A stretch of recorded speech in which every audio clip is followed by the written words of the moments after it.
Le SDESM, syndicat départemental des énergies de Seine-et-Marne, est coordonnateur d'un groupement de commandes pour la détection et le levé des réseaux d'éclairage public des collectivités seine-et-marnaises et le levé d'un fonds de plan. La Rochette est une des premières communes à être traitée pour le levé du fonds de plan.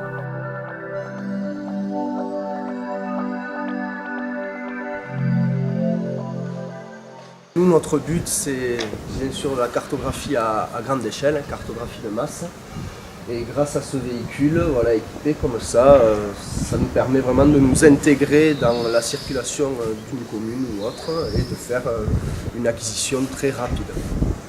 Donc le principe, en fait, on a un système de 6 caméras en fait, qui vont englober l'intégralité de la voirie, les 360 degrés, et qui va prendre des clichés avec l'avancement du véhicule, clichés qui sont réglables, ajustables.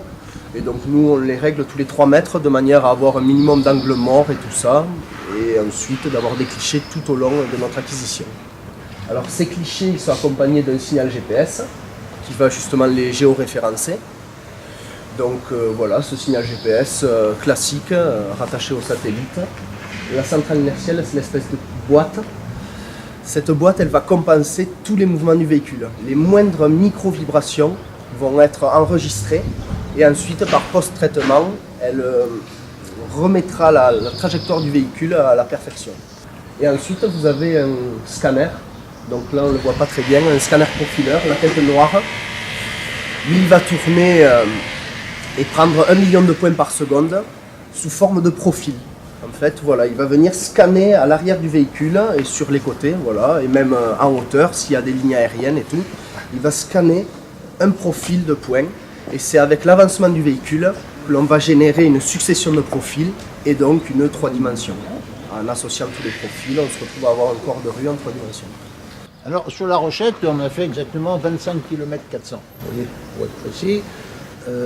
Alors sur la question quand, on aurait déjà pu-t-on le faire, il faut peut-être tourner les techniciens, mais je pense qu'on a attendu d'avoir un matériel peut-être performant, peut-être pas avant.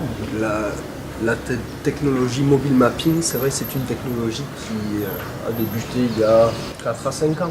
4 à 5 ans, voilà, donc ça reste quand même relativement récent. Et elle est passée aussi par des stades d'expérimentation.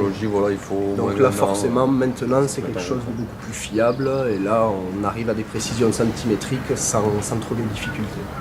Il faut compter pour une journée de relevé sur le terrain, il va falloir compter 1 semaine de traitement global derrière au bureau. Voilà, pour sortir un nuage propre et exploitable. Vous avez fait 25 km en une journée C'est ça, en une demi-journée.